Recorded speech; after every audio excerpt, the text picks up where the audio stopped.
In October of 2022, the Mississippi River at Memphis hit a gauge reading of negative 10.81 feet, its lowest level since modern records began. The river was so low that the riverbed itself emerged in places. Barges ran aground. Shipping rates spiked. American grain heading from the Midwest to the Gulf of Mexico, and from there to global markets, was constrained by water levels in a river the country had stopped thinking about. In 2023, it happened again. The river hit historic lows for a second consecutive year at Memphis, and at points further south. Barge traffic was constrained again.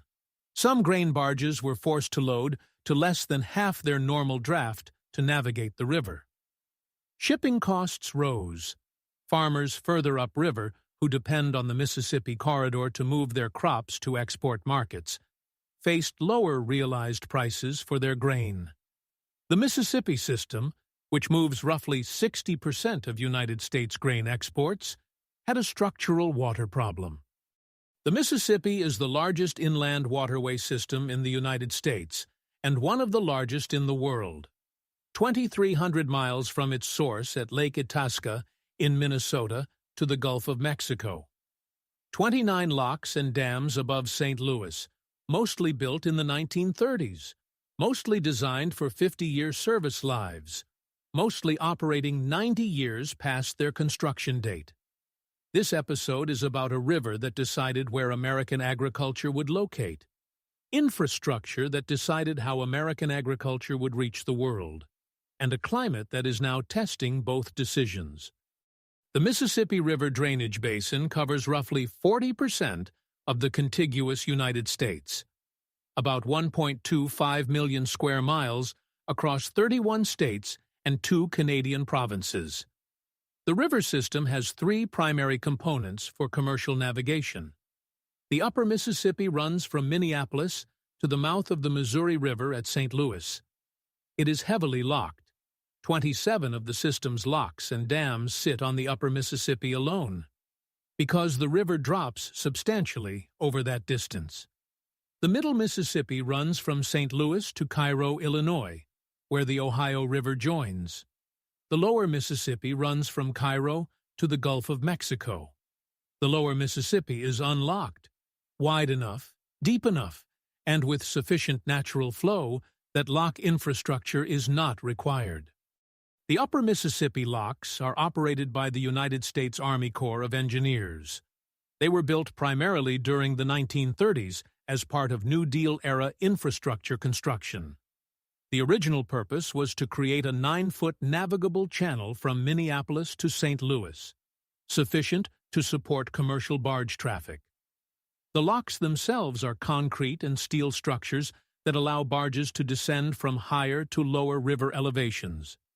Each lock chamber holds water at the higher elevation, while a barge enters from the lower side, then drains to the lower elevation to allow the barge to proceed. The original locks were 600 feet long. Modern barge tows are typically 1,200 feet long, meaning that modern tows must split into 2 halves to lock through, doubling the time required. The system below St. Louis is different. The Lower Mississippi runs wide and deep, navigable for ocean-going vessels up to Baton Rouge and for shallow draft barges all the way to the Gulf. The dominant cargo on the Mississippi system is grain: corn, soybeans, wheat, sorghum, the bulk of American agricultural exports. According to USDA data, roughly 60% of U.S. corn and soybean exports move down the Mississippi system to the lower river ports in Louisiana, where they are transferred to ocean-going vessels for international shipment. The port of South Louisiana, which spans roughly 54 miles of the lower Mississippi between Baton Rouge and New Orleans, is consistently among the largest ports in the United States by total tonnage handled. It exists primarily to move grain. Beyond grain, the Mississippi system moves substantial volumes of other commodities: fertilizer, ammonia, urea, phosphate, potash, moves up the system from Gulf Coast manufacturing and import terminals to inland agricultural regions. Coal moves on the Ohio River and parts of the upper Mississippi, though declining as U.S. coal production shrinks. Petroleum products, petrochemicals, steel, aggregates, and salt all move significant tonnage. The total commercial commodity movement on the Mississippi River system is in the hundreds of millions of tons annually. The economic case for moving these commodities by river is straightforward. Barges are roughly 10 times more fuel-efficient per ton-mile than trucks, and about 3 times more efficient than rail. A single 15-barge tow can carry the equivalent of approximately 1,050 truckloads or 216 rail cars. For low-margin bulk commodities like corn and soybeans, where transportation cost is a meaningful fraction of total delivered cost, barge economics are usually decisive. The locks and dams system works by maintaining minimum water depths through controlled releases. Each lock and dam pool stores water at an elevation higher than the next pool downstream. When a barge needs to descend, the lock chamber fills with water from the upstream pool. The barge enters, the chamber drains to the downstream level, the gates open, and the barge proceeds. The system requires consistent water supply, primarily from rainfall and snowmelt in the upper basin, to keep the pools at design levels. When inflows drop, pool elevations drop. When pool elevations drop too far, lock operations are constrained. When water levels at the lower river also drop, independent of lock pool elevations, barges run aground regardless of lock status. Both failure modes occurred in 2022 and 2023. The Army Corps of Engineers operates the navigation infrastructure. The Corps' Mississippi Valley Division has direct responsibility for the locks, the dams, the levees, and the dredging operations that maintain channel depth in the lower river. The Corps' funding comes through the federal budget, with project-specific authorizations through the Water Resources Development Act, known as WRDA, passed periodically by Congress. The funding has historically been inadequate to maintain the infrastructure at design performance. Locks operate beyond design life. Dams require continual repairs. Levees require constant attention. The Mississippi system is functional. It is also not in the condition it would be if it were being maintained to design standards. There is also a geologic story below the river itself. The old river control structure, a complex of dams and weirs about 300 miles upstream of New Orleans, exists to prevent the Mississippi from naturally rerouting its course into the Atchafalaya River. The Mississippi has, throughout geological time, shifted its main channel repeatedly.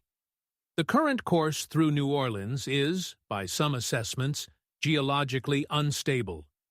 Without active intervention, the river would have rerouted decades ago through the Atchafalaya, leaving New Orleans on a slack-water side channel. The old river control structure prevents this.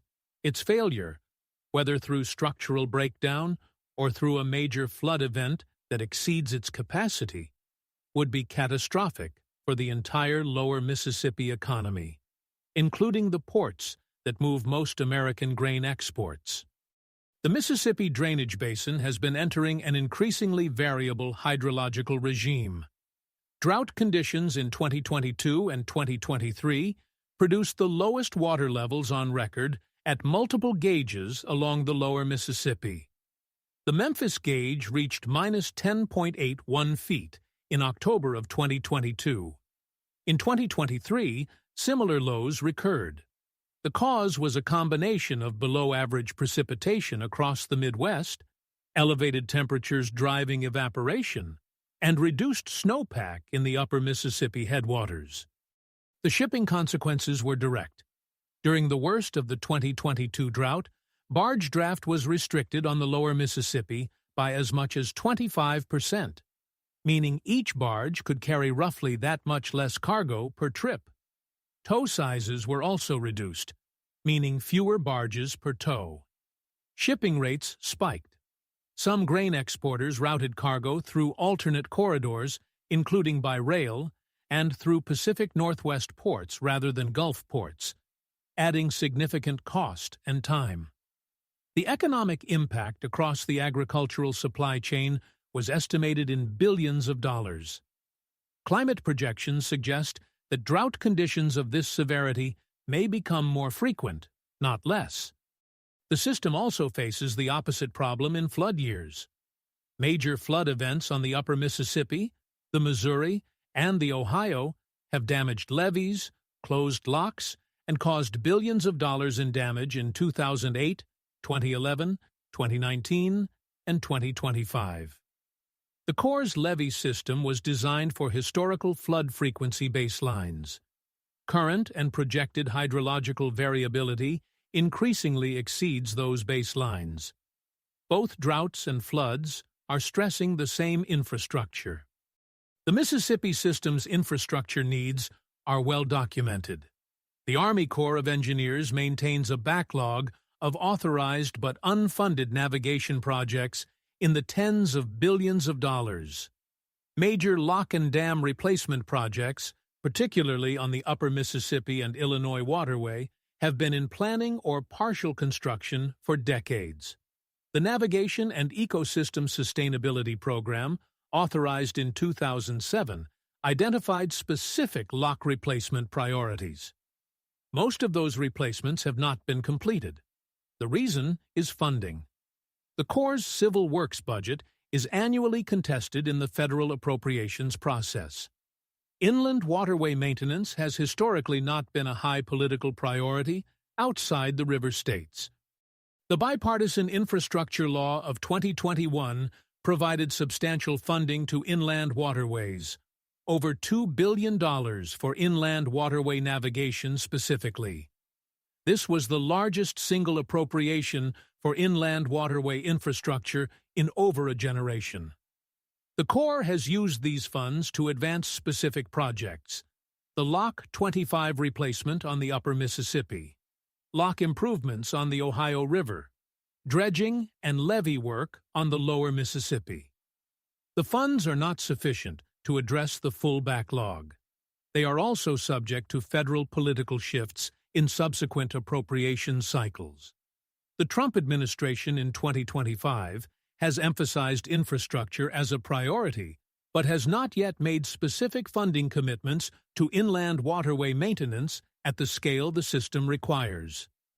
There is also a structural funding mechanism, the Inland Waterways Trust Fund, financed by a per-gallon fuel tax on commercial barge fuel.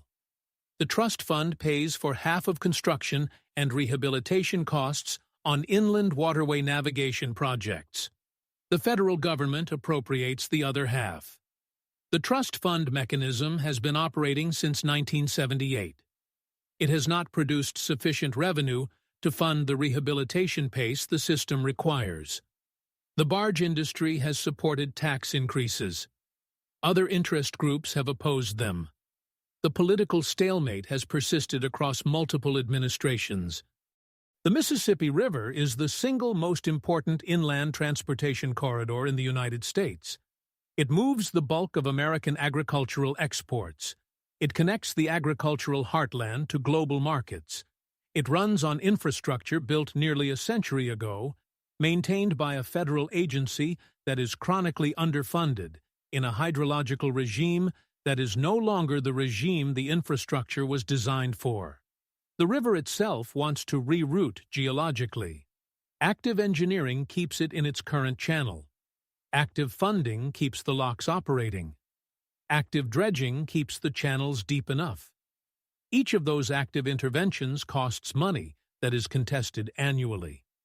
Geography put a continental drainage basin in the middle of the United States and channeled it through one river to one delta on the Gulf of Mexico. Institutions decided to build locks, maintain channels, prevent rerouting, and run American agricultural logistics through that single corridor. Those decisions worked for a century. The next century requires different decisions.